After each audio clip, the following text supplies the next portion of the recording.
देखिए, वो एक्चुअली में जो पांचवा प्रश्न है ना, वो प्रश्न पूछा हुआ है बैंक से यह है कि जैसे अभी हम बताते हैं कि आपके मोबाइल में मान लीजिए कि 1000 डिजिट है, ठीक है, जिसको गूगल पे, फ़ोन पे या किसी भी ऑनलाइन से या कहीं भी जो लोग कहते हैं ना कि हम ऑनलाइन RTGS कर दिए, IMPS किए, किसी भी तरीके से जो किए, उसको हम एक छोटा सा एक मानते हैं कि आपके मोबाइल में 1000 डिजिट है, ठीक है।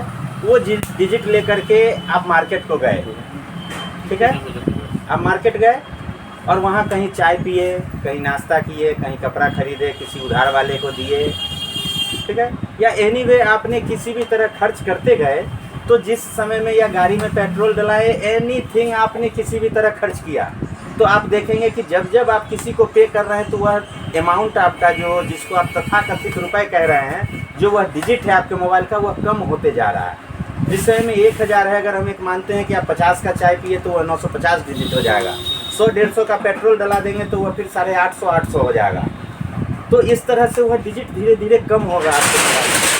तो मेरा कहना है कि जो बैंक भी जो आपको लोन दी, अगर हम कह रहे हैं कि 10 लाख रुपए दी, तो उस दिन यदि बैंक वाले की संपत्ति 1 करोड़ है, तो बैंक भी हमें प्रमाणित रूप में यह बता तो दे कि जो 10 लाख रुपए आपने लोन दिया और उस दिन यदि आपके बैंक की संपत्ति 1 करोड़ थी, तो मेरे 10 लाख लोन देने के बाद आपकी भी संपत्ति 90 लाख बचनी चाहिए।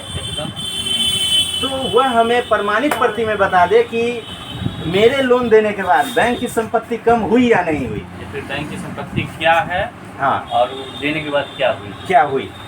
क्योंकि अगर जो मेरा कमाया हुआ धनराशि है वो मैं कहीं भी खर्च करता हूँ तो मेरी धनराशि कम हो रही है, और फिर जब मैं कमाता हूँ या किसी से आता है तो वह धनराशि बढ़ती है। तो फिर जो आपने जो किस्त के रूप में नहीं, आपने किस्त के रूप में जो बैंक को अदायगी की, तो फिर वह राशि बढ़नी चाहिए। तो हमें वह प्रमाणित रूप में चाहिए कि जिस तारीख को आपको लोन मिला, बैंक द्वारा आपको लोन मिला, उस दिन आपको अगर 10 लाख रुपए लोन बैंक दी, तो बैंक की संपत्ति 10 लाख से कम होनी चाहिए ना। फिर आपने 1 महीने 2 महीने बाद जब उसको रीपेमेंट के रूप में 10,000, 20,000, 50,000 रुपए जो भी किस्त अदायगी की, वो संपत्ति बढ़नी चाहिए। क्योंकि जब हम जो संपत्ति जो खर्च कर रहे हैं, अपनी धनराशि जो खर्च कर रहे हैं, यह खर्च जो है सो बैंक रखती है, जबकि खर्च मेरी, संपत्ति मेरी, लेकिन इसका ब्यौरा कौन रखता है? बैंक। अगर आपका 2 साल 4 साल 5 साल पुराना भी अगर कोई खर्च है, आप जाएंगे तो स्टेटमेंट मांगेंगे, वो दे देगा कि आपने उस दिन इस पार्टी को इतना पेमेंट दिया था, उस दिन आपके अकाउंट में इतना रुपए था, और उसको जब पार्टी को इतना रुपए दिए तो आपकी धनराशि फिर इतनी बची। तो जब अगर आपका खर्च अगर बैंक रखती है, तो आपको क्या लग रहा है कि वो अपना खर्च जो की है वो नहीं रखेगी? जब बिल्कुल रखेगी तो फिर हमें वही प्रमाणित प्रति के साथ चाहिए कि जिस दिन आपको लोन दिया गया तो बैंक की धनराशि उतने राशि से कम होनी चाहिए।